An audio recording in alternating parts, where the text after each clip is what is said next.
ವೆಂಕಟೇಶಾಯ. ಇವತ್ತಿನ ಸಂಚಿಕೆಗೆ ನಾವೆಲ್ಲರೂ ಕೂಡ ಆಗಮಿಸಿದ್ದೇವೆ.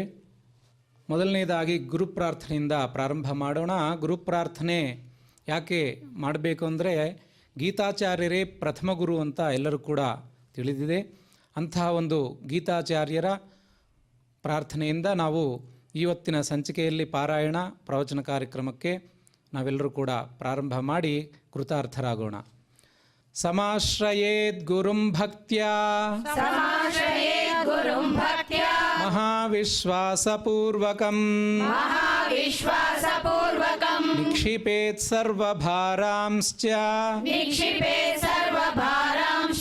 ಗುರೋ ಶ್ರೀಪಾದಪಂಕಜೇ. ನಂತರ ಶ್ರೀನಿವಾಸ ದೇವರ ಪ್ರಾರ್ಥನೆಯನ್ನು ಮಾಡೋಣ. ಆನಂದಜ್ಞಾನದಂ ವಿಷ್ಣುಂ ಆನಂದಮಯನಾಮಕಂ ಆನಂದೇನ ದದರ್ಶಾಥ ಆನಂದನಿಲಯಾಲಯೇ. ಭಕ್ತಿಯಿಂದ ಎಲ್ಲರೂ ಕೂಡ ಜೋರಾಗಿ ಈ ಸಂಕಲ್ಪವನ್ನು ಮಾಡಿ ತದನಂತರ ಪಾರಾಯಣಕ್ಕೆ ಹೋಗೋಣ. ಶ್ರೀಮದಾದಿವರಾಹ ಕ್ಷೇತ್ರೇ ವಿರಾಜಮಾನಸ್ಯ ಅಖಿಲಾಂಡಕೋಟಿ ಬ್ರಹ್ಮಾಂಡ ನಾಯಕಸ್ಯ ಶ್ರೀ ಪದ್ಮಾವತಿ ಜಾನೇಃ ಭಗವತಃ ಶ್ರೀ ವೆಂಕಟೇಶ್ವರ ಸ್ವಾಮಿನಃ ಕೃಪಾಬಲೇನ ಜಗದ್ಗುರೋಃ ಶ್ರೀ ಗೋಪಾಲಕೃಷ್ಣಸ್ಯ ಅನುಗ್ರಹೇಣ ಅಸ್ಮಾಕಂ ಸರ್ವೇಷಾಂ ಶರೀರಸ್ಯ ಮಾನಸಸ್ಯ ಚ ಬಲಸಿದ್ಧ್ಯರ್ಥಂ ಸಮಸ್ತಾನಾಂ ಆಧಿವ್ಯಾಧೀನಾಂ ನಿವಾರಣಾರ್ಥಂ ಸರ್ವಯಜ್ಞಫಲಪ್ರಾಪ್ತ್ಯರ್ಥಂ ಸರ್ವಾಸಾಂ ಸಂಪದಾಂ ಪ್ರಾಪ್ತ್ಯರ್ಥಂ ವಿದ್ಯಾರ್ಥಿನಾಂ ಬುದ್ಧಿಶಕ್ತಿ ವೃದ್ಧಿದ್ವಾರಾ ಪರೀಕ್ಷಾಸು ಉತ್ತೀರ್ಣತಾ ಸಿದ್ಧ್ಯರ್ಥಂ ಅಧಿಕಾರಿಣಾಂ ಸ್ವಸ್ವವಿಧಿ ನಿರ್ವಹಣ ಕೌಶಲ ಸಿದ್ಧ್ಯರ್ಥಂ ಸಮಸ್ತ ಪಾಪಕ್ಷಯಾರ್ಥಂ ಜ್ಞಾನ ಭಕ್ತಿ ವೈರಾಗ್ಯ ಸಿದ್ಧ್ಯರ್ಥಂ ಶ್ರೀ ಗೋಪಾಲಕೃಷ್ಣ ಪ್ರೇರಣಯಾ ಶ್ರೀ ಗೋಪಾಲಕೃಷ್ಣ ಪ್ರೀತ್ಯರ್ಥಂ ಶ್ರೀಮದ್ಭಗವದ್ಗೀತಾಯಾಃ ಸಪ್ತದಶೋಧ್ಯಾಯ ಅಂತರ್ಗತ ಶ್ಲೋಕಪಾರಾಯಣಂ ತಥಾ ಭಗವದ್ಗೀತಾಶ್ರವಣಂ ಪ್ರವಚನಂ ಚ ಕರಿಷ್ಯಾಮಹೇ. ಸಂಕಲ್ಪ ಆದಮೇಲೆ ಪಾರಾಯಣ ಪ್ರಾರಂಭ ಮಾಡೋಕ್ಕೂ ಮುಂಚೆ ಶ್ರೀಕೃಷ್ಣ ದೇವರ ಪ್ರಾರ್ಥನೆಯಿಂದ ಶುರು ಮಾಡೋಣ. ಕಂಸಾಂತಕಂ ಶಂಸನೀಯಂ ಸಂಶಾಂತಿಂ ಸಂಸೃತಿಚ್ಛಿದಂ ಸಂಶಯಚ್ಛೇದಿ ಸಂಸಿದ್ಧಿಂ ಶ್ರೀನಿವಾಸಂ ಭಜೆ ನಿಶಂ.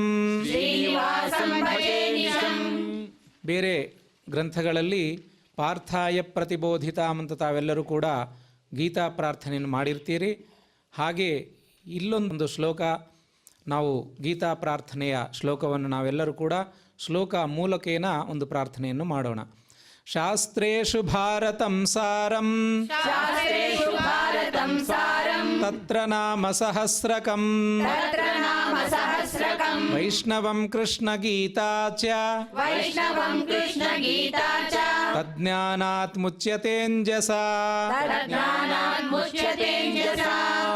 ಈಗ ವೇದವ್ಯಾಸ ಮುನಿಗಳ ಪ್ರಾರ್ಥನೆ ಮಾಡಿ ತದನಂತರ ಗೀತಾಪಾರಾಯಣವನ್ನು ನಾವು ಶುರು ಮಾಡೋಣ.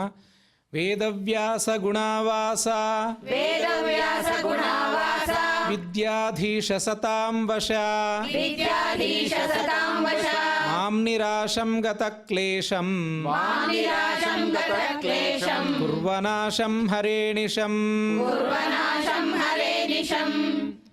ಹಿಂದಿನ ಸಂಚಿಕೆ ಹಾಗೆ ಈ ಸಂಚಿಕೆಯಲ್ಲಿ ಕೂಡ ಸಪ್ತದಶೋಧ್ಯಾಯ ಶ್ರದ್ಧಾತ್ರಿವಿಭಾಗ ಯೋಗದ ಕೆಲ ಶ್ಲೋಕಗಳ ಅರ್ಥ ನಿರೂಪಣೆ ಮಾಡಲು ಆಗಮಿಸಿರುವಂತಹ ಆಚಾರ್ಯರಿಗೆ ನಮ್ಮೆಲ್ಲರ ಪರವಾಗಿ ಸ್ವಾಗತಗಳನ್ನು ಕೋರೋಣ. ಶ್ರೀ ಗುರುಭ್ಯೋ ನಮಃ. ಹರಿ ಓಂ. ವಿಧಿಹೀನಂ ಅಸೃಷ್ಟಾನ್ನಂ ಮಂತ್ರಹೀನಂ ಅದಕ್ಷಿಣಂ. ವಿಧಿಹೀನದ ವಿವರಣೆಯನ್ನು ನೋಡಿದ್ದೇವೆ. ಅಸೃಷ್ಟಾನ್ನಂ, ಅನ್ನದಾನವನ್ನು ಮಾಡದೇ ಹೋದರೆ ಆ ಯಜಮಾನನ ಫಲ ಏನು ಅದನ್ನು ತಿಳ್ಕೊಂಡಿದ್ದೇವೆ. ಅನ್ನ ಸಾತ್ವಿಕರ ಮನೆ ಅನ್ನವನ್ನು ಕೇಳಿಪಡಿ ಎಂಬುದಾಗಿಯೂ ಮಾತಿದೆ. ಅಂದ ಮಾತ್ರಕ್ಕೆ ತಾಮಸ ಅನ್ನವನ್ನು ಕೊಟ್ಟರೂ ತೆಗೆದುಕೊಳ್ಳಬೇಡ ಅಂತಲೂ ಶಾಸ್ತ್ರಗಳು ತಿಳಿಸ್ತಾ ಇದೆ. ಹಾಗಾಗಿ ಅನ್ನವು ಸಾತ್ವಿಕವಾಗಿರಬೇಕು. ಅದರಿಂದ ಮನಃಶುದ್ಧಿ, ಅನ್ನಶುದ್ಧವು ಮನಃಶುದ್ಧಿ ಎಂಬುವಂತಹ ಒಂದು ಚಿಂತನೆಯನ್ನು ನಾವು ನೋಡಿದ್ದೇವೆ. ಇನ್ನು ಮುಂದೆ ಮಂತ್ರಹೀನಂ ಎಂಬುದಾಗಿ ತಾಮಸ ಯಜ್ಞದ ಸ್ವರೂಪವನ್ನು ಹೇಳಿದ್ದಾನೆ. ದೇವತೆಗಳು ಮಂತ್ರದಿಂದ ಬಂದು ಅನುಗ್ರಹ ಮಾಡುವಂಥವರು. ಮನನಾತ್ ತ್ರಾಯತೆ, ಯಾರು ಸತತವಾಗಿ ಮನನಾದಿಗಳನ್ನು ಮಾಡುವ ಮೂಲಕ ದೇವರ ಉಪಾಸನೆಯನ್ನು ಮಾಡ್ತಾ ಇದ್ದಾರೋ ಅವರನ್ನು ರಕ್ಷಣೆ ಮಾಡ್ತದೆ. ಆದ್ದರಿಂದಲೇ ಅದಕ್ಕೆ ಮಂತ್ರ ಅಂತ ಹೆಸರು. ಯಾರು ಮನವನ್ನು ಮಾಡ್ತಾರೋ ಅವರನ್ನು ರಕ್ಷಣೆ ಮಾಡುವುದರಿಂದ ಮಂತ್ರ.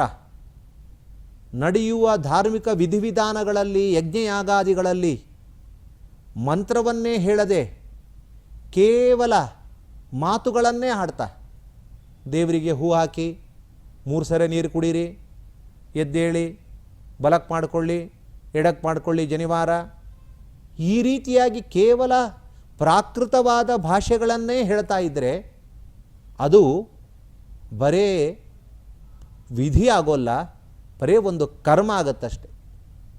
ಅದೊಂದು ಮಾಡುವಂತೆ ಅದೊಂದು ಕ್ರಿಯೆ ಅಷ್ಟೆ, ಧಾರ್ಮಿಕ ವಿಧಿವಿಧಾನ ಆಗೋಲ್ಲ. ಅದರಲ್ಲಿ ಧಾರ್ಮಿಕತೆಯನ್ನು ನಾವು ನೋಡಬೇಕು ಅಂದರೆ, ಧಾರ್ಮಿಕತೆ ಸೇರಬೇಕು ಅಂತಾದರೆ ಅದೇನಾಗಬೇಕು? ಮಂತ್ರಪೂರಿತವಾಗಬೇಕು. ಮಂತ್ರದಿಂದ ವ್ಯಕ್ತಿಯು ಏನನ್ನೂ ಸಾಧನೆ ಮಾಡಲಿಕ್ಕೆ ಆಗ್ತದೆ.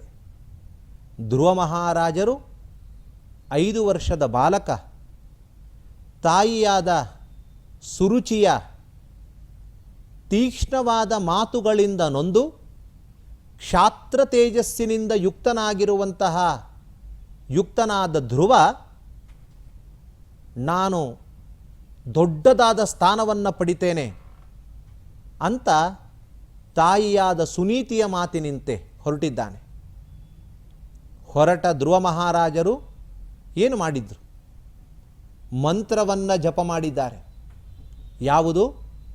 ಓಂ ನಮೋ ಭಗವತೆ ವಾಸುದೇವಾಯ ಎಂಬುವಂತಹ 12 ಮಂತ್ರವನ್ನು ಜಪ ಮಾಡಿದರು. 12 ಮಂತ್ರದ ಜಪದಿಂದ ಏನಾಯಿತು? 6 ತಿಂಗಳು ಅಲ್ಲಿ ಭಗವಂತನು ಪ್ರತ್ಯಕ್ಷನಾಗಿ ಅವನಿಗೆ 36,000 ವರ್ಷಗಳ ಕಾಲ ಯಜ್ಞವನ್ನು ಮಾಡುವಂತಹ ಅಧಿಕಾರ ಕೊಟ್ಟರು. ಕೇವಲ ತಂದೆಯ ತೊಡೆಯ ಮೇಲೆ ಕೂಡಲಿಕ್ಕೆ ಬಿಡಲಿಲ್ಲ ಎಂಬುದನ್ನು ಮನಸ್ಸಲ್ಲಿಟ್ಟುಕೊಂಡು ಭಗವಂತನ ಆರಾಧನೆ ಮಾಡಿದ ಧ್ರುವ ಮಹಾರಾಜರಿಗೆ ದೊಡ್ಡದಾದ ಪದವಿ ಸಿಕ್ತು. ಧ್ರುವಮಂಡಲಾಧಿಪತ್ಯ. ಧ್ರುವಮಂಡಲದ ಕೆಳಗಡೆನೇ ಎಲ್ಲ ಲೋಕಗಳು, ಬೇರೆಲ್ಲ ಲೋಕಗಳು, ಸೂರ್ಯ, ಚಂದ್ರ, ನಕ್ಷತ್ರ, ಋಷಿಗಳದ್ದು, ನಾನಾ ತರಹದ ಆ ಒಂದು ನವಗ್ರಹಗಳದ್ದು ಎಲ್ಲ ಲೋಕಗಳು ಅವನ ಅಂಡರಲ್ಲೇ ಬರುತ್ತೆ. ಶಿಂಶುರಾರ ರೂಪಿಯಾಗಿರುವಂತಹ ಭಗವಂತನ ಬಾಲದ ತುದಿಯಲ್ಲಿರುವ ಸ್ಥಾನವೇ ಧ್ರುವಮಂಡಲ. ಅಂತಹ ದೊಡ್ಡದಾದ ಇರುವ ಸ್ಥಾನ ಹೇಗೆ ಲಭ್ಯ ಆಯಿತು? ಭಗವಂತನ ಮಂತ್ರದ ಜಪದಿಂದ. ಮಂತ್ರವನ್ನು ಜಪಿಸುವುದರಿಂದ ಯಾರು ಎಂತಹ ಸ್ಥಾನವನ್ನು ಪಡೆಯಬಹುದು. ನಮ್ಮ ಮಾರ್ಕಂಡೇಯರು ಅಲ್ಪಾಯುಷಿಗಳಾಗಿದ್ದರು. ಸ್ವಲ್ಪ ಸಮಯದಲ್ಲಿಯೇ ಅವರ ಮರಣ ಇತ್ತು. ಆದರೆ ಕಿನ್ನೋ ಮೃತ್ಯು ಕರಿಷ್ಯತಿ, ನರಸಿಂಹದೇವರನ್ನು ಜಪ ಮಾಡಿದ, ಅವನ ಮಂತ್ರವನ್ನು ಹೇಳಿದ, ನನಗೆ ಯಾವ ಮೃತ್ಯು ಏನು ಮಾಡಿತು ಅಂತ ಎದೆಗಾರಿಕೆಯಲ್ಲಿ ಅವರು ಸುಖವಾಗಿರುವಂತಹ ಜೀವನವನ್ನು, ಅಂದರೆ ಭಗವಂತನನ್ನು ನೆನೆದು ದೃಢ ವಿಶ್ವಾಸದಲ್ಲಿ ಅವರು ಇದ್ದರು. ಹಾಗಾಗಿ ನರಸಿಂಹ ಮಂತ್ರ, ಕೃಷ್ಣ ಮಂತ್ರ, ವ್ಯಾಸ ಮಂತ್ರ, ಹಯಗ್ರೀವ ಮಂತ್ರ, ಹೀಗೆ ಲೋಕದಲ್ಲಿ ನಾವು ಶಾಸ್ತ್ರದಲ್ಲಿ ಎಲ್ಲ ಮಂತ್ರಗಳನ್ನು ನೋಡ್ತಾ ಇದ್ದೇವೆ. ಹೇಳುವಂತಹ ನಾರಾಯಣ ಪುರುಷ ಸೂಕ್ತ ಮಂತ್ರ, ಶ್ರೀ ಸೂಕ್ತ ಮಂತ್ರಗಳು, ಗಣಪತಿಯ ಮಂತ್ರ, ಸ್ಕಂದ ಮಂತ್ರ, ಇವೆಲ್ಲವೂ ಕೂಡ ಭಕ್ತನಿಗೆ ಸಕಲವನ್ನು ನೀಡುವ ಕಲ್ಪವೃಕ್ಷದಂತೆ ಇರುವುದು. ಹಾಗಾಗಿ ಮಂತ್ರಗಳಿಂದಲೇ ನಾವು ನಮ್ಮ ಮನಸ್ಸಲ್ಲಿರುವುದನ್ನು ಪೂರ್ಣೆ ಮಾಡಿಕೊಳ್ಳಿಕ್ಕೆ ಸಾಧ್ಯ ಇದೆ. ಹಾಗಿರುವಾಗ ಇಷ್ಟು ಪ್ರಧಾನಭೂತವಾಗಿರುವಂತಹ ಮಂತ್ರಗಳನ್ನೇ ಬಿಡುವುದು. ಒಂದು ಮಾತಿದೆ, ದೇವಾಧೀನಂ ಜಗತ್ಸರ್ವಂ ಮಂತ್ರಾಧೀನಂತು ದೈವತಂ. ಜಗತ್ತೆಲ್ಲವೂ ಕೂಡ ದೇವತೆಗಳ ಅಧೀನ. ಅವರು ಬೆಳೆ ಕೊಟ್ಟರೆ ಉಂಟು, ಮಳೆ ಕೊಟ್ಟರೆ ಉಂಟು, ಬೆಳಕು ಕೊಟ್ಟರೆ ಉಂಟು, ಗಾಳಿ ಕೊಟ್ಟರೆ ಉಂಟು. ನಾವು ಎಷ್ಟಂತ ಈ ಲೈಟ್ಗಳ ಮಧ್ಯದಲ್ಲಿ ಬದುಕಲಿಕ್ಕೆ ಸಾಧ್ಯ ಇದೆ. ಬೆಳೆಗಳು ಬೆಳಿಬೇಕು ಅಂತಾದರೆ ಸೂರ್ಯನ ಕಿರಣಗಳು ಬೇಕು, ಮಳೆ ಬೇಕು, ಚಂದ್ರನ ತಂಪಾದ ಕಿರಣಗಳು ಬೇಕು. ಇವೆಲ್ಲ ಕೊಡೋದು ನಮ್ಮಿಂದ ಸಾಧ್ಯ ಇಲ್ಲ. ಹಾಗಾಗಿ ಇವನ್ನೆಲ್ಲ ಕೊಡುವಂಥವರು ಯಾರು? ದೇವತೆಗಳು. ಹಾಗಾಗಿ ಜಗತ್ತು ಸುಸೂತ್ರವಾಗಿ ನಡಿಬೇಕು ಅಂತಾದರೆ ದೇವತೆಗಳು ಅನುಗ್ರಹ ಮಾಡಬೇಕು. ದೇವಾಧೀನಂ ಜಗತ್. ಜಗತ್ತೆಲ್ಲವೂ ಕೂಡ ಭಗವಂತನ ದೇವತೆಗಳ ಅಧೀನ. ಆಯಿತು, ಅಂತಹ ದೇವತೆಗಳನ್ನೇ ಪ್ರಾರ್ಥನೆ ಮಾಡೋಣ. ಹೇಗೆ ಅವರನ್ನು ಮನವೊಲಿಸ್ಕೊಳ್ಬೇಕು ಅಂದರೆ ಮಂತ್ರಾಧೀನಂತು ದೈವತಂ. ಆ ಮಂತ್ರಕ್ಕೆ ಅಧೀನರಾದವರು ದೇವತೆಗಳು. ಇವತ್ತು ಭಕ್ತಿಯಿಂದ ಕುಳಿತು ಭಗವದ್ಗೀತೆಯ ಪಾರಾಯಣ, ಭಗವದ್ಗೀತೆಯ ಚಿಂತನೆಯನ್ನು ನಾವು ಮಾಡ್ತಾ ಇದ್ದೇವೆ ಉತ್ತಮವಾದ ದಿನಗಳಲ್ಲಿ, ದಿನನಿತ್ಯ. ಅಂದರೆ ದೇವತೆಗಳು ಬಂದಾಯಿತು ಅಂತ ಅರ್ಥ. ನಮ್ಮ ಮನಸ್ಸಿನಲ್ಲಿ ನಿಂತಾಯಿತು, ನಮ್ಮ ಅಭೀಷ್ಟಗಳನ್ನು ಕೆಲವೇ ಸಮಯಗಳಲ್ಲಿ ಕೊಟ್ಟಾಯಿತು ಅಂತಲೇ ಅರ್ಥ ಮಾಡ್ಕೊಳ್ಬೇಕು. ಆ ಭಾವ ಬೇಕು, ಆ ವಿಶ್ವಾಸ ಬೇಕು. ಇವತ್ತು ನಮಗೆ ವಿಶ್ವಾಸವೇ ಇಲ್ಲ. ಬೇಕಾದ್ದನ್ನು ಕಾರ್ಯ ಮಾಡ್ತೇವೆ.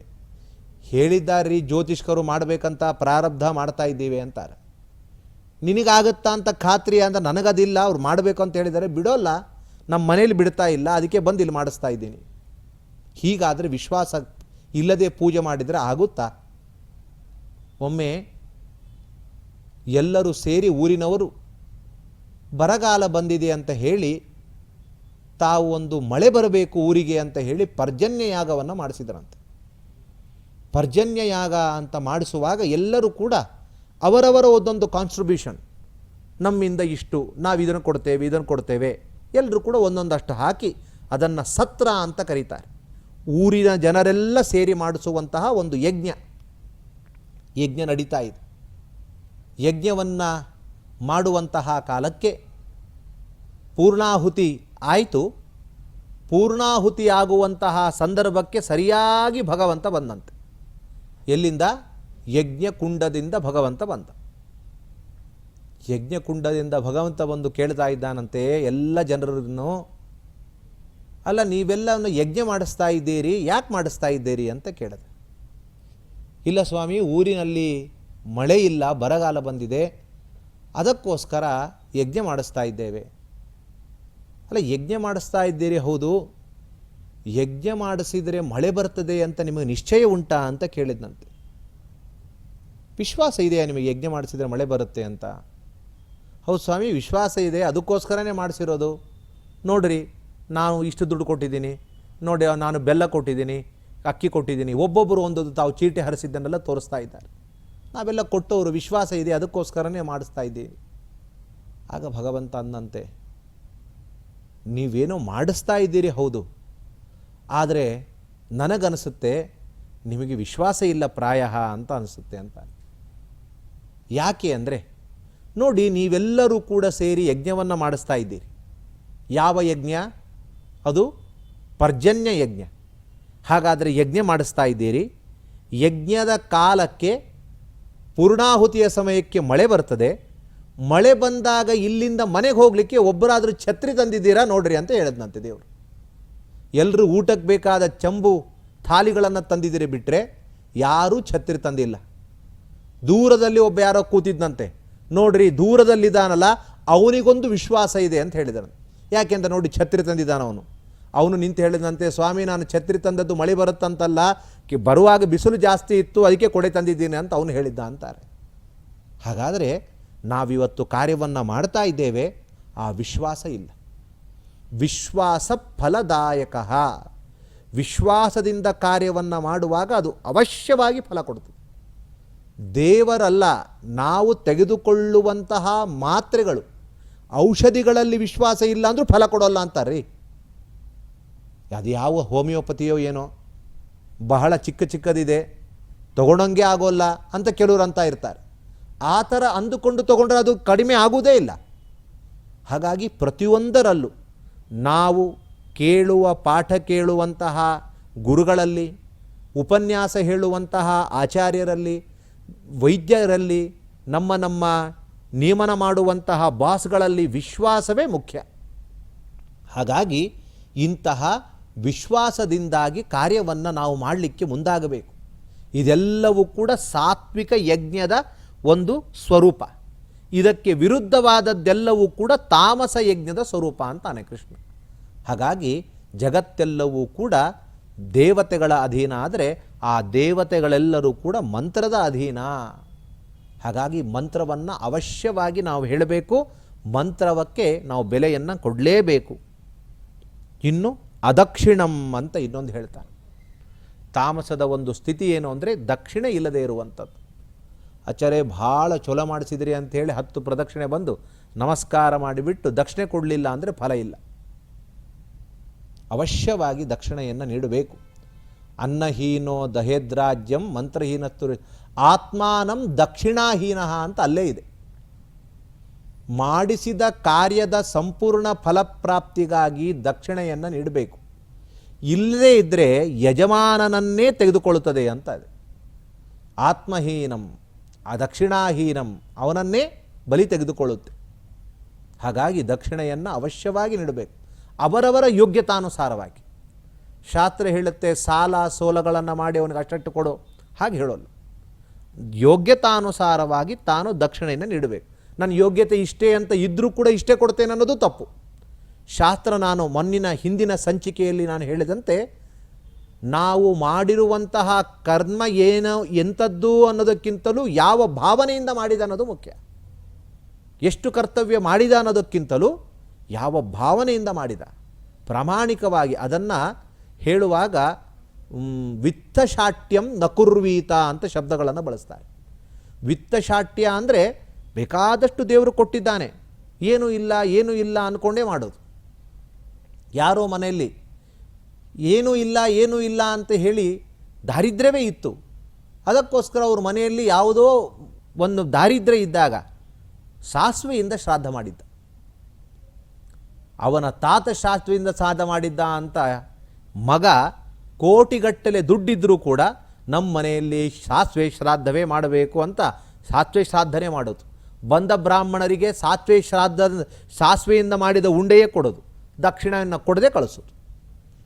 ಹಿಂದೆ ಇದ್ದ ದಾರಿದ್ರ್ಯವನ್ನು ನೋಡಿರುವಂತಹ ವ್ಯಕ್ತಿಗಳು ಇದೇ ಸಂಪ್ರದಾಯ ಅಂತ ಆಚರಣೆ ಮಾಡೋದು, ಅದು ವಿಧಿಹೀನವಾಗ್ತದೆ, ಅದಕ್ಷಿಣಾಕವಾದ ಯಾಗ ಆಗ್ತದೆ. ಮಹಾಭಾರತದಲ್ಲಿ ಧನ್ಯೋಪಾಖ್ಯಾನ ಅಂತಲೇ ಒಂದು ಆಖ್ಯಾನವನ್ನು ಹೇಳ್ತಾರೆ. ಏನದು ಧನ್ಯೋಪಾಖ್ಯಾನ ಅಂದರೆ, ರೈವತಕ ಎಂಬುವಂತಹ ಒಂದು ಕ್ರೀಡಾ ಪರ್ವತ. ಆ ಪರ್ವತದಲ್ಲಿ ಕೃಷ್ಣ ಪರಮಾತ್ಮ ಅನೇಕ ಜನ ರಾಜರುಗಳ ಸಮ್ಮುಖದಲ್ಲಿ ತಾನು ಕುಳಿತುಕೊಂಡಿದ್ದಾನೆ ಆಸನದಲ್ಲಿ. ಅಲ್ಲಿ ನಾರದರು ಬಂದು ಕೃಷ್ಣ ಪರಮಾತ್ಮನನ್ನು ನಮಸ್ಕಾರ ಮಾಡಿ ತ್ವಮಾಶ್ಚರ್ಯ ತ್ವಂ ಧನ್ಯ ಅಂತ ಹೇಳಿದರು. ಭಗವಂತ ಅಂದ ದಕ್ಷಿಣಾಭಿಸ್ಸಾಕಂ ಅಂತ ಸೇರಿಸ್ಕೊಳ್ಬೇಕು ನಾರದರೆ ಅಂದ. ಓಹೋ ಹೌದಾ, ಆಯ್ತಾಯ್ತು, ಗೊತ್ತಾಯಿತು ಸ್ವಾಮಿ ಅಂತ ಹೇಳಿ ಕುಳಿತುಕೊಂಡ್ರು. ಏನು ಪ್ರಕರಣ, ಏನು ನಡೀತಾ ಇದೆ, ಯಾರಿಗೂ ಏನೂ ಗೊತ್ತಾಗಲಿಲ್ಲ. ಅಲ್ಲಿರುವ ರಾಜರು ಕೇಳಿದರು, ಸ್ವಾಮಿ ಇದೇನಿದು, ನಾರದರು ಬಂದರು, ನಿಮ್ಮನ್ನು ತ್ವಮಾಶ್ಚರ್ಯ ತ್ವಂ ಧನ್ಯ ಅಂದರು, ನೀವು ದಕ್ಷಿಣಾಭಿಸಾಕಂ ಅಂದರು. ಹೋ ಹಾಗ ಅಂಥೇಳಿ ಕುಳಿತರು. ಏನಿದು, ನಾರದರನ್ನೇ ಕೇಳ್ರಿ ಅಂದ ಕೃಷ್ಣ. ನಾರದರನ್ನು ಕೇಳಿದಾಗ ನಾರದರು ತಮ್ಮ ಘಟನೆಯನ್ನು ಹೇಳಲಿಕ್ಕೆ ಹೋಗ್ತಾರೆ. ನಾನು ಗಂಗಾ ತೀರಕ್ಕೆ ಹೋದೆ. ಗಂಗಾ ತೀರದಲ್ಲಿ ಗಂಗೆಯಲ್ಲಿರುವಂತಹ ದೊಡ್ಡದಾಗಿರುವಂತಹ ಆಮೆಯನ್ನು ನೋಡಿದೆ, ಬೃಹದಾಕಾರದ ಆಮೆ. ಇಂತಹ ಆಮೆಯನ್ನು ನೋಡಿ ನನಗೆ ಅನ್ನಿಸ್ತು, ತ್ವಂ ಆಶ್ಚರ್ಯ ತ್ವಂ ಧನ್ಯ, ನೀನು ಆಶ್ಚರ್ಯ, ನೀನೇ ಧನ್ಯ ಅಂತ ಹೇಳಿ ಅದನ್ನು ಹೇಳಿದೆ. ಆ ಆಮೆ ಹೇಳ್ತು, ನಾರದರೆ ನಾನೇನು ಆಶ್ಚರ್ಯ, ನಾನೇನು ಧನ್ಯತೆಯನ್ನು ಪಡೆದಿದ್ದೀನಿ. ನನ್ನಂತಹ ಅನೇಕ ಜಲಚರ ಪ್ರಾಣಿಗಳಿಗೆಲ್ಲವೂ ಕೂಡ ಆಶ್ರಯದಾತವಾಗಿದ್ದು ಗಂಗೆ. ಆ ಗಂಗೆ ಇದ್ದರಿಂದ ನಾವಿದ್ದೇವೆ, ನಾವು ಧನ್ಯರಲ್ಲ, ನಾವು ಆಶ್ಚರ್ಯರಲ್ಲ ಅಂತು. ಅದಕ್ಕೋಸ್ಕರ ಗಂಗೆಯ ಬಳಿ ಹೋಗಿ ಗಂಗೆಯನ್ನು ಹೇಳಿದೆ, ತ್ವಂ ಆಶ್ಚರ್ಯ ತ್ವಂ ಧನ್ಯ, ನೀನೇ ಆಶ್ಚರ್ಯ, ನೀನೇ ಧನ್ಯ ಅಂತ ಅದನ್ನು ಕೊಂಡಾಡಿದೆ. ಆಗ ಗಂಗೆ ಹೇಳಿತು, ನಾರದರೆ ನಾನೇನು ಧನ್ಯ, ನಾನೇನು ಆಶ್ಚರ್ಯ, ನಾನು ಒಬ್ಬ ಅಲ್ಲ, ನನ್ನಂತಹ ನೂರಾರು ಉಪನದಿಗಳನ್ನು ಮಹಾನದಿಗಳನ್ನು ಸೇರಿಸಿಕೊಳ್ತಾ ಇದೆ ಸಮುದ್ರ. ಹಾಗಾಗಿ ನಮಗೆಲ್ಲ ಆಶ್ರಯದಾತವಾಗಿದ್ದು ಸಮುದ್ರ. ಅದಕ್ಕೋಸ್ಕರ ಸಮುದ್ರ ಶ್ರೇಷ್ಠ ಅಂತ ಅದಂತು. ನಾರದರು ಸಮುದ್ರದ ಬಳಿ ಹೋಗಿ ತ್ವಂ ಆಶ್ಚರ್ಯ ತ್ವಂ ಧನ್ಯ ಅಂತ ಸಮುದ್ರಕ್ಕೆ ಹೇಳಿದರು. ಸಮುದ್ರಕ್ಕೆ ಹೇಳಿದಾಗ ಸಮುದ್ರ ಅಂತೂ ನಾವೇನು ಆಶ್ಚರ್ಯ, ನಾವೇನು ಧನ್ಯ ನಾರದರೆ, ನಮ್ಮಂತಹ ಅನೇಕ ಸಮುದ್ರಗಳನ್ನು ಹಿಡಿದಿಟ್ಟಿರುವಂಥದ್ದು ಈ ಭೂಮಿ. ಭೂಮಿ ಇದ್ದದ್ದರಿಂದ ನಾವಿದ್ದೇವೆ, ಇಲ್ಲಾಂದ್ರೆ ನಾವೆಲ್ಲಿರಲಿಕ್ಕೆ ಸಾಧ್ಯ. ಹಾಗಾಗಿ ಭೂಮಿ ಶ್ರೇಷ್ಠ ಆಗಿದೆ ನಮಗಿಂತಲೂ, ನಾವೇನು ಅದರ ಮುಂದೆ ಏನೂ ಅಲ್ಲ. ಭೂಮಿ ಹತ್ರ ಹೋಗಿ ನಾರದರು ಅಂದರು, ತ್ವಂ ಆಶ್ಚರ್ಯ ತ್ವಂ ಧನ್ಯ, ಆಶ್ಚರ್ಯ ತ್ವಂ ಧನ್ಯ ಅಂತ ಕರೆದರು ಪೃಥ್ವಿಯನ್ನು. ಅದು ಹೇಳ್ತಾ ಇದೆ, ನಾರದರೆ ನಾನೇನು ಆಶ್ಚರ್ಯ, ನಾನೇನು ಧನ್ಯ, ನಾವು ಇರುವುದೇ ಆ ಕಡೆ ಈ ಕಡೆ ಪರ್ವತಗಳು ಇದ್ದದ್ದರಿಂದ ನಾವೆಲ್ಲವೂ ಕೂಡ ಸ್ವಸ್ಥವಾಗಿ ಭೂಮಿ ನಿಂತಿದೆ. ಇಲ್ಲದೇ ಇದ್ದರೆ ನಾವೆಲ್ಲ ಮಡಚಿಕೊಂಡು ಬಿಡ್ತೇವೆ. ಭೂಧರ ಅಂತಲೇ ಅವರನ್ನು ಕರೆದಿದೆ ಪರ್ವತಗಳನ್ನು. ಹಾಗಾಗಿ ನಮಗಿಂತಲೂ ಕೂಡ ಶ್ರೇಷ್ಠವಾಗಿರುವಂಥವರು ಆ ಪರ್ವತಗಳು. ಹಾಗಾಗಿ ಆ ಪರ್ವತವು ಧನ್ಯ, ಪರ್ವತವು ಶ್ರೇಷ್ಠವಾಗಿದೆ, ನಾವೇನು. ನಾರದರು ಓ ಹೌದಾ ಅಂತೇಳಿ ಪರ್ವತದ ಬಳಿ ಹೋಗಿ ಪರ್ವತಗಳಿಗೆ ಹೇಳಿದರು, ತ್ವಂ ಆಶ್ಚರ್ಯ ತ್ವಂ ಧನ್ಯ ಅಂತ ಪರ್ವತಕ್ಕೆ ಹೇಳಿದರು. ಪರ್ವತ ಅಂತೂ, ನಾರದರೆ ನಾವೇನು ಆಶ್ಚರ್ಯ, ನಾವೇನು ಧನ್ಯರು, ನಮ್ಮನ್ನು ಸೃಷ್ಟಿ ಮಾಡಿದವನು ಬ್ರಹ್ಮದೇವ. ಬ್ರಹ್ಮದೇವ ಸೃಷ್ಟಿಯೇ ಮಾಡಲಿಲ್ಲ, ಅವನು ನಮಗೆ ಆ ಸಾಮರ್ಥ್ಯವನ್ನೇ ಕೊಡಲಿಲ್ಲ ಅಂದರೆ ನಾವೇನು ಮಾಡ್ತಾ ಇದ್ವಿ. ನಮಗೆ ಯಾವ ಥರದ ಸಾಮರ್ಥ್ಯ ಇಲ್ಲ, ನಮಗಿಂತಲೂ ಕೂಡ ಬ್ರಹ್ಮದೇವರು ಶ್ರೇಷ್ಠರಾಗಿದ್ದಾರೆ ಅಂತ ಅವನು ಹೇಳಿದ್ರು. ಹೌದಾ ಅಂತ ಹೇಳಿ ಬ್ರಹ್ಮದೇವರ ಬಳಿ ಹೋಗಿ ಸ್ತೋತ್ರ ಮಾಡಿದರು. ಬ್ರಹ್ಮದೇವರೇ ತ್ವಂ ಆಶ್ಚರ್ಯ ತ್ವಂ ಧನ್ಯ ಅಂತ ಹೇಳಿ ಚತುರ್ಮುಖ ಬ್ರಹ್ಮದೇವರನ್ನು ಹೇಳಿದರು.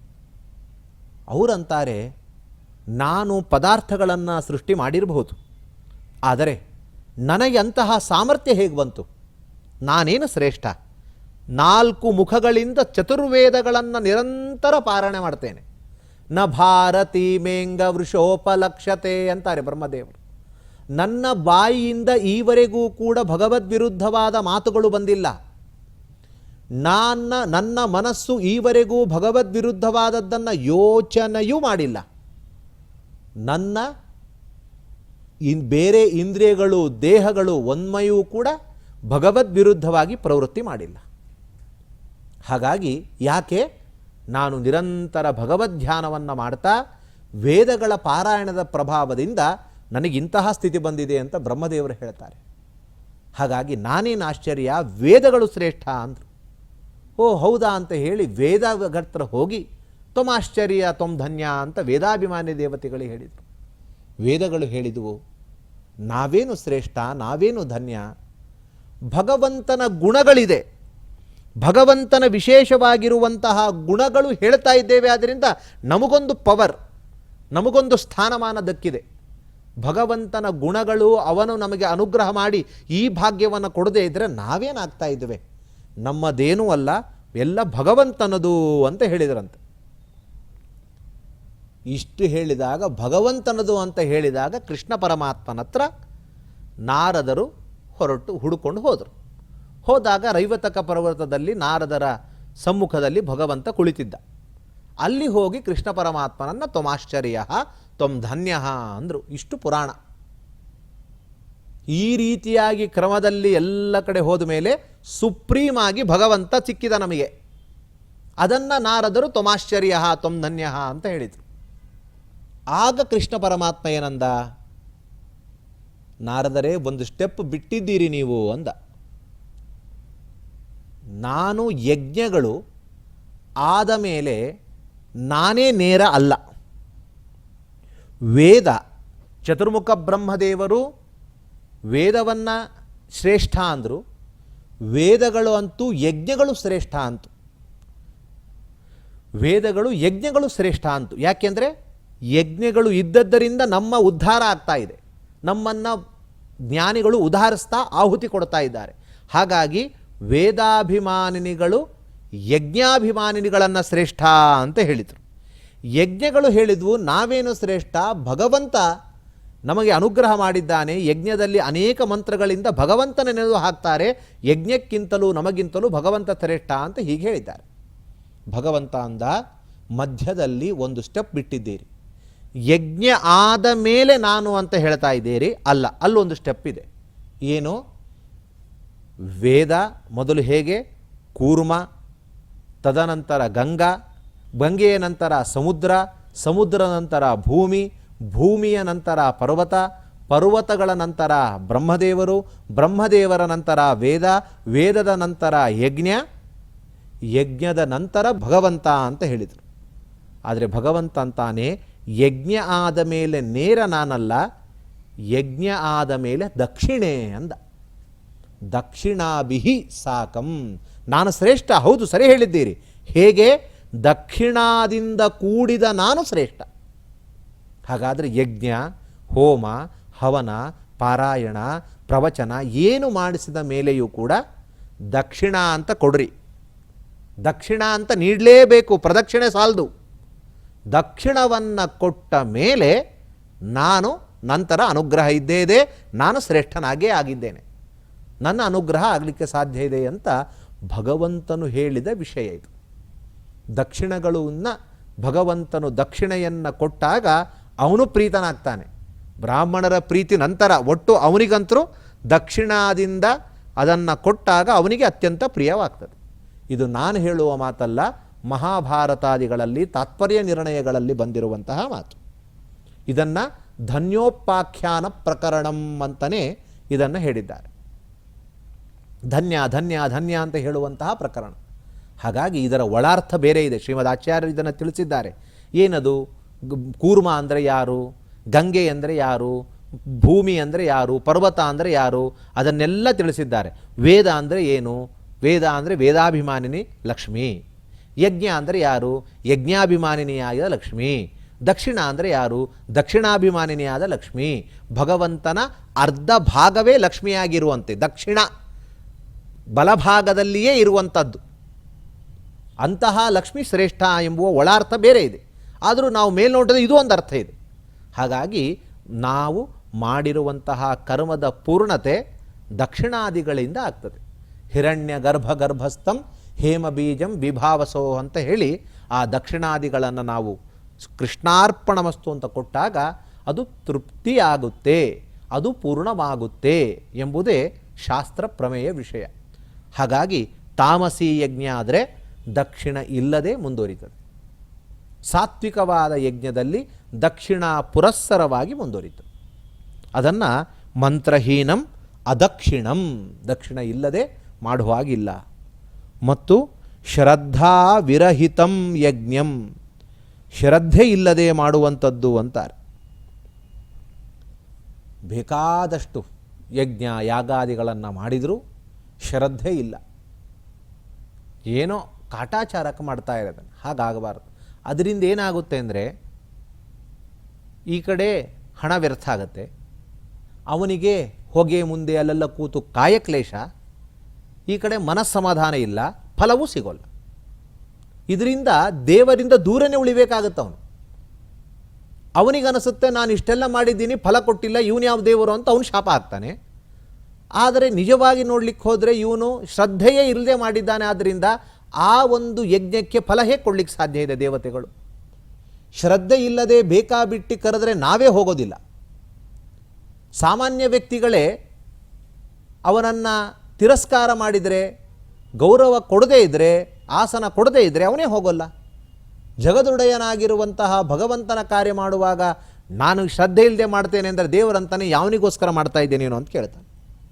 ನನಗೇನು ಬೇಡ, ಆಪ್ತ ಕಾಮಸ್ಯ ಕಾಸ್ಪೃಹ, ಭಗವಂತನಿಗೇನು ಬೇಕಾಗಿದೆ ರೀ? ನಾವು ಕೊಡುವಂತಹ ಒಂದು ತೊಟ್ಟು ನೀರನ್ನು ಭಗವಂತ ಸ್ವೀಕಾರ ಮಾಡ್ತಾನೆ.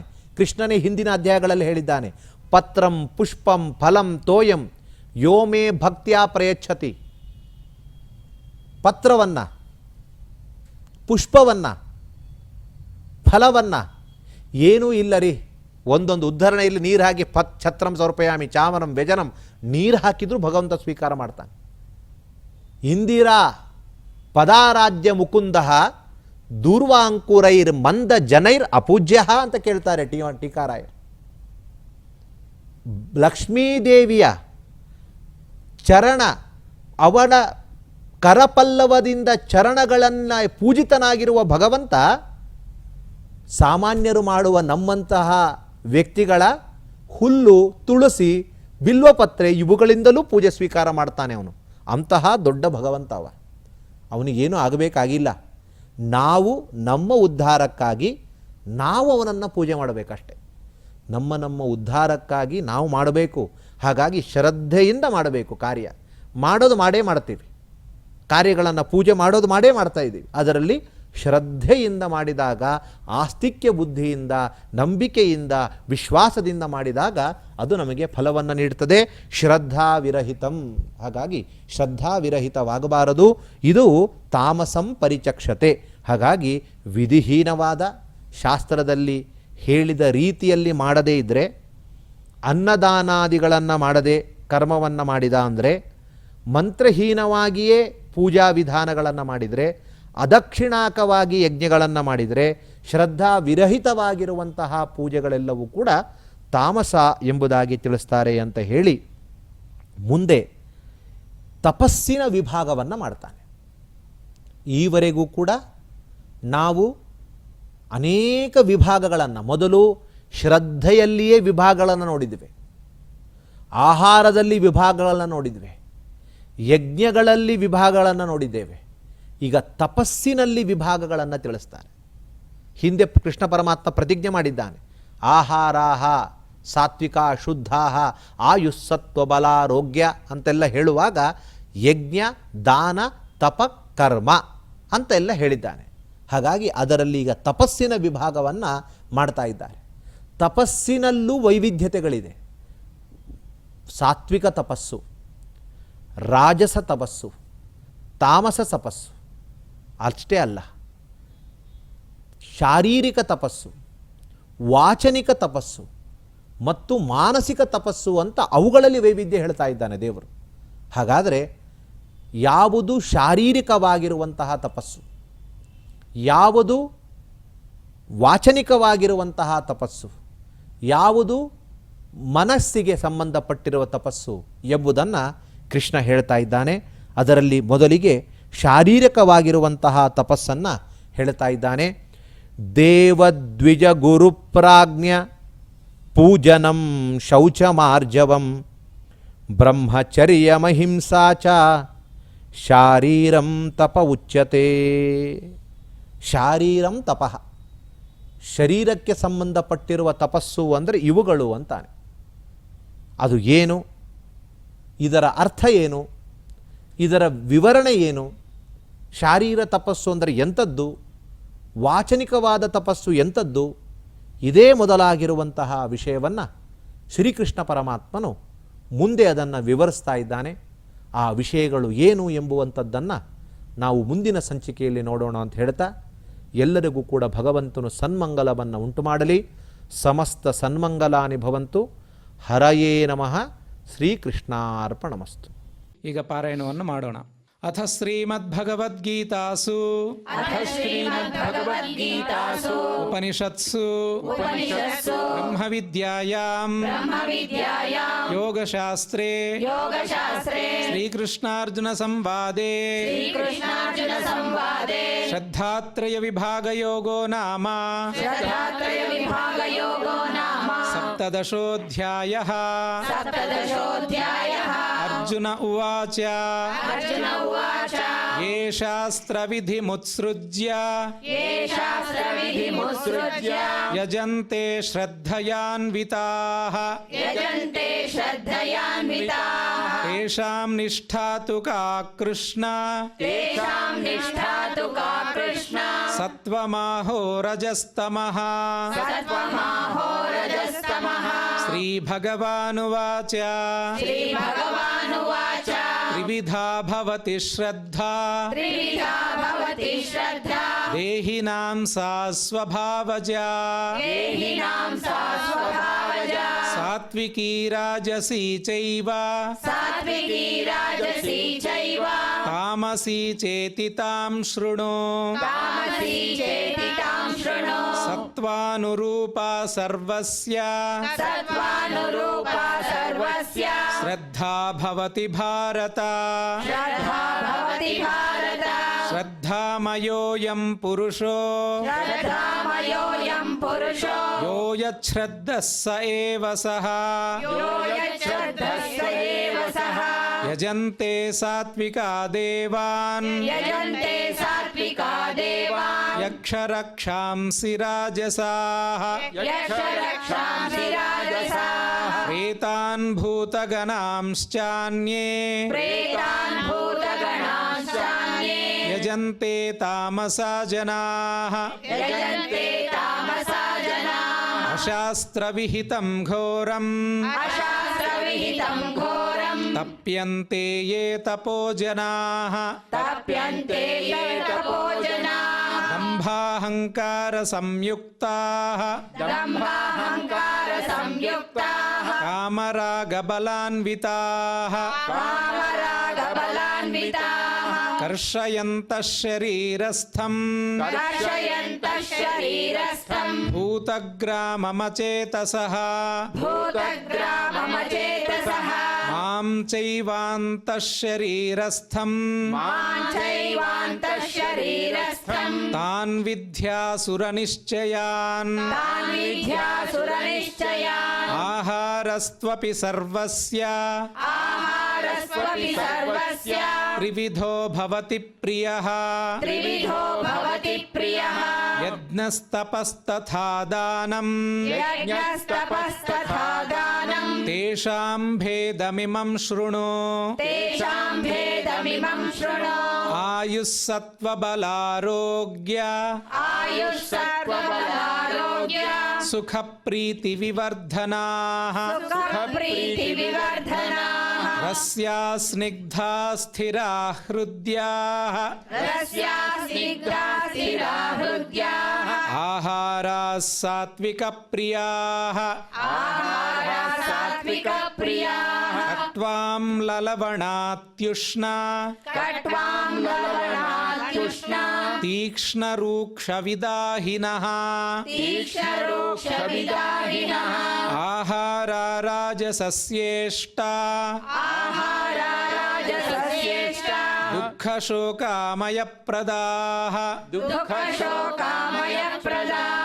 ಯಾತಯಾಮಂ ಗತರಸಂ ಊತಿಪರ್ಯುಷಿತಂ ಚ ಯತ್ ಉಚ್ಚಿಷ್ಟಮಪಿ ಚಾಮೇಧ್ಯಂ ಭೋಜನಂ ತಾಮಸಪ್ರಿಯಂ.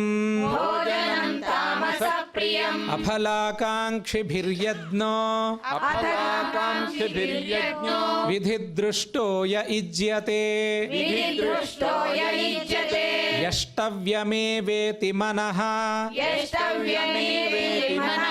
సమాధాయ స సాత్వికః समाधाय स सात्विकः అభిసంధాయ తు ఫలం अभिसन्धाय तु फलम् దంభార్థమపి చైవ యత్ ब्रह्मार्थमपि चैव यत् యుజ్యతే భరతశ్రేష్ఠ युज्यते भरतश्रेष्ठ తం యజ్ఞం విద్ధి రాజసం तं यज्ञं विद्धि राजसम् విధిహీనమసృష్టాన్నం विधिहीनमसृष्टान्नम् మంత్రహీనమదక్షిణం मन्त्रहीनमदक्षिणम् శ్రద్ధావిరహితం యజ్ఞం श्रद्धाविरहितं यज्ञम् తామసం పరిచక్షతే तामसं परिचक्षते దేవద్విజగురుప్రాజ్ఞా देवद्विजगुरुप्राज्ञा పూజనం శౌచమార్జవం पूजनं शौचमार्जवम् బ్రహ్మచర్యమహింసా చ ब्रह्मचर्यमहिंसा च శారీరం తప ఉచ్యతే शारीरं तप उच्यते అనుద్వేగకరం వాక్యం अनुद्वेगकरं वाक्यम् సత్యం ప్రియహితం చ యత్ सत्यं प्रियहितं च यत् స్వాధ్యాయాభ్యసనం చైవ स्वाध्यायाभ्यसनं चैव వాంగ్మయం తప ఉచ్యతే वाङ्मयं तप उच्यते మనఃప్రసాద సౌమ్యత్వం मनःप्रसादसौम्यत्वम् మౌనమాత్మ వినిగ్రహః मौनमात्मविनिग्रहः భావసంశుద్ధిరిత్యేతత్ भावसंशुद्धिरित्येतत् తపోమానసముచ్యతే तपोमानसमुच्यते శ్రద్ధయా పరయా తప్తం श्रद्धया परया तप्तम् తపస్తస్త్రివిధం నరైః तपस्तत्त्रिविधं नरैः అఫలాకాంక్షిభిర్యుక్తైః अफलाकाङ्क्षिभिर्युक्तैः సాత్వికం పరిచక్షతే सात्विकं परिचक्षते సత్కారమాన పూజార్థం सत्कारमानपूजार्थम् తపోదంభేన చైవ యత్ तपोदम्भेन चैव यत् క్రియతే తదిహ ప్రోక్తం क्रियते तदिह प्रोक्तम् రాజసం చలమధ్రువం राजसं चलमध्रुवम् మూఢగ్రాహేణాత్మనో యత్ मूढग्राहेणात्मनो यत् పీడయా క్రియతే తపః पीडया क्रियते तपः పరస్యోత్సాదనార్థం వా परस्योत्सादनार्थं वा తత్తామసముదాహృతం तत्तामसमुदाहृतम् దాతవ్యమితి యద్దానం दातव्यमिति यद्दानम् దీయతేనుపకారిణే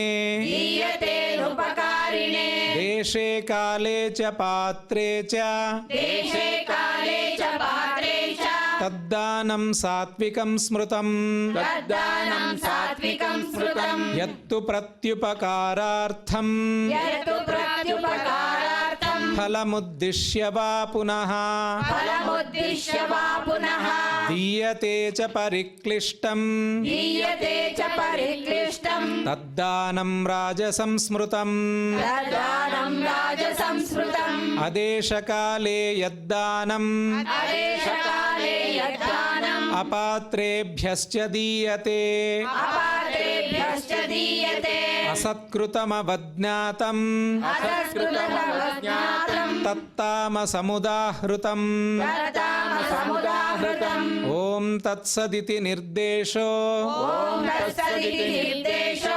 బ్రహ్మణస్త్రివిధ స్మృతః ब्रह्मणस्त्रिविधः स्मृतः బ్రాహ్మణాస్తేన వేదాశ్చ ब्राह्मणास्तेन वेदाश्च యజ్ఞాశ్చ విహితాః పురా यज्ञाश्च विहिताः पुरा తస్మాదోమిత్యుదాహృత్య तस्मादोमित्युदाहृत्य యజ్ఞదానతపః క్రియాః यज्ञदानतपः क्रियाः ప్రవర్తంతే విధానోక్తాః प्रवर्तन्ते विधानोक्ताः సతతం బ్రహ్మవాదినాం सततं ब्रह्मवादिना అదిత్యనభిసంధాయ तदित्यनभिसन्धाय ఫలం యజ్ఞతపః క్రియాః फलं यज्ञतपः क्रियाः దానక్రియాశ్చ వివిధాః दानक्रियाश्च विविधाः क्रियन्ते मोक्षकाङ्क्षिभिः क्रियन्ते मोक्षकाङ्क्षिभिः सद्भावे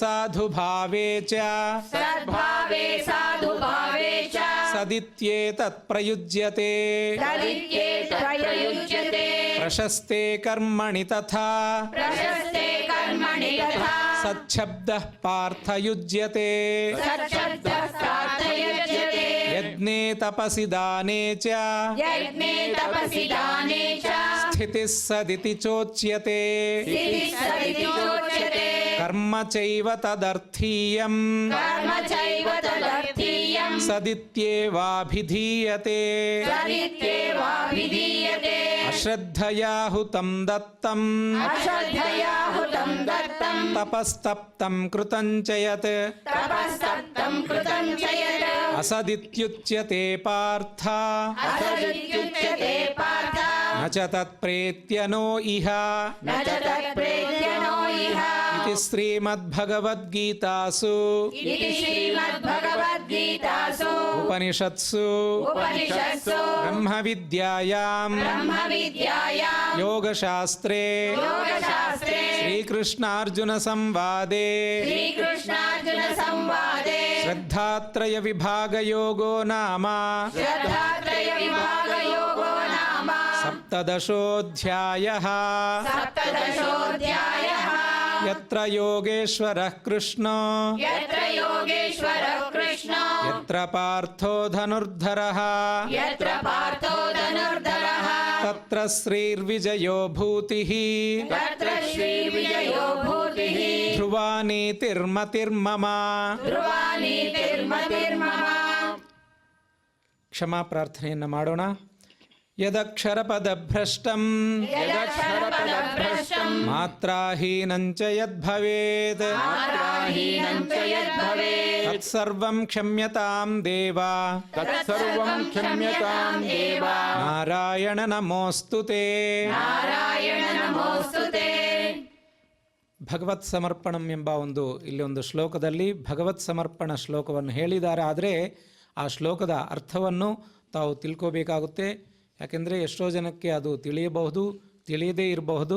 ಅದರ ಅರ್ಥ ಬಂದು ಕಾಯೇನ ವಾಚ ಮನಸೇಂದ್ರಿಯ ಇರುವ, ಅಂದರೆ ನಾವು ತ್ರಿಕರಣ ಶುದ್ಧಿಯಾಗಿ ಮನಸ ವಾಚ ಕರ್ಮಣ ಗೊತ್ತಿದ್ದೋ ಗೊತ್ತಿಲ್ಲದೋ ಕೆಲವು ತಪ್ಪುಗಳನ್ನು ಮಾಡ್ತೇವೆ. ಆ ಎಲ್ಲ ತಪ್ಪುಗಳ ಪರಿಹಾರ ಶ್ರೀಮನ್ನಾರಾಯಣನಾಗಿರುವಂತಹ ಶ್ರೀಕೃಷ್ಣ ಪರಮಾತ್ಮ ನಮ್ಮೆಲ್ಲರಿಗೂ ನೀಡಿ ಸದ್ಬುದ್ಧಿ, ಸತ್ಸಾಂಗತ್ಯ, ಸಜ್ಜನರ ಒಂದು ಸಾಂಗತ್ಯದಿಂದ ನಮಗೆ ಆ ಮುಕ್ತಿ ಮಾರ್ಗವಾದ ಜ್ಞಾನವು ಸಿದ್ಧಿಸಲಿ ಎಂಬ ಉದ್ದೇಶದಿಂದ ನಾವೆಲ್ಲರೂ ಕೂಡ ಭಕ್ತಿಯಿಂದ ಈ ಶ್ಲೋಕವನ್ನು ಹೇಳೋಣ. ಕಾಯೇನ ವಾಚಾ ಮನಸೇಂದ್ರಿಯೈರ್ವಾ ಕಾಯೇನ ವಾಚಾ ಮನಸೇಂದ್ರಿಯೈರ್ವಾ ಬುದ್ಧ್ಯಾತ್ಮನಾ ವಾ ಪ್ರಕೃತೆ ಸ್ವಭಾವಾತ್ ಬುದ್ಧ್ಯಾತ್ಮನಾ ವಾ ಪ್ರಕೃತೆ ಸ್ವಭಾವಾತ್ ಕರೋಮಿ ಯದ್ಯತ್ ಸಕಲಂ ಪರಸ್ಮೈ ಕರೋಮಿ ಯದ್ಯತ್ ಸಕಲಂ ಪರಸ್ಮೈ ನಾರಾಯಣಾಯೇತಿ ಸಮರ್ಪಯಾಮಿ. ನಾರಾಯಣಾಯೇತಿ ಸಮರ್ಪಯಾಮಿ. ಎಲ್ಲರೂ ಕೂಡ ಭಕ್ತಿಯಿಂದ ಎಲ್ಲರಿಗೂ ಒಳ್ಳೆಯದಾಗಲಿ ಎಂಬ ಉದ್ದೇಶದಿಂದ ಈ ಶ್ಲೋಕವನ್ನು ಹೇಳಿ. ಸರ್ವೇ ಭವಂತು ಸುಖಿನಃ ಸರ್ವೇ ಭವಂತು ಸುಖಿನಃ ಸರ್ವೇ ಸಂತು ನಿರಾಮಯಾಃ ಸರ್ವೇ ಸಂತು ನಿರಾಮಯಾಃ ಸರ್ವೇ ಭದ್ರಾಣಿ ಪಶ್ಯಂತು ಸರ್ವೇ ಭದ್ರಾಣಿ ಪಶ್ಯಂತು ಮಾ ಕಶ್ಚಿತ್ ದುಃಖ ಭಾಗ್ ಭವೇತ್. ಮಾ ಕಶ್ಚಿತ್ ದುಃಖ ಭಾಗ್ ಭವೇತ್. ಏಳು ಬೆಟ್ಟದ ಒಡೆಯನಾಗಿರುವಂತಹ ಶ್ರೀ ಶ್ರೀನಿವಾಸ ದೇವರ ಪ್ರಾರ್ಥನೆಯಿಂದ, ಶ್ರೀನಿವಾಸ ದೇವರ ಮಂಗಳಾಶಾಸನದಿಂದ ಇವತ್ತು ಕಾರ್ಯಕ್ರಮಕ್ಕೆ ಮುಕ್ತಾಯವನ್ನು ಹೇಳೋಣ. ಶ್ರಿಯಃ ಕಾಂತಾಯ ಶ್ರಿಯಃ ಕಾಂತಾಯ ಕಲ್ಯಾಣನಿಧಯೇ ಕಲ್ಯಾಣನಿಧಯೇ ನಿಧಯೇರ್ಥಿನಾಂ ನಿಧಯೇರ್ಥಿನಾಂ ಶ್ರೀವೆಂಕಟನಿವಾಸಾಯ ಶ್ರೀವೆಂಕಟನಿವಾಸಾಯ ಶ್ರೀನಿವಾಸಾಯ ಮಂಗಳಂ.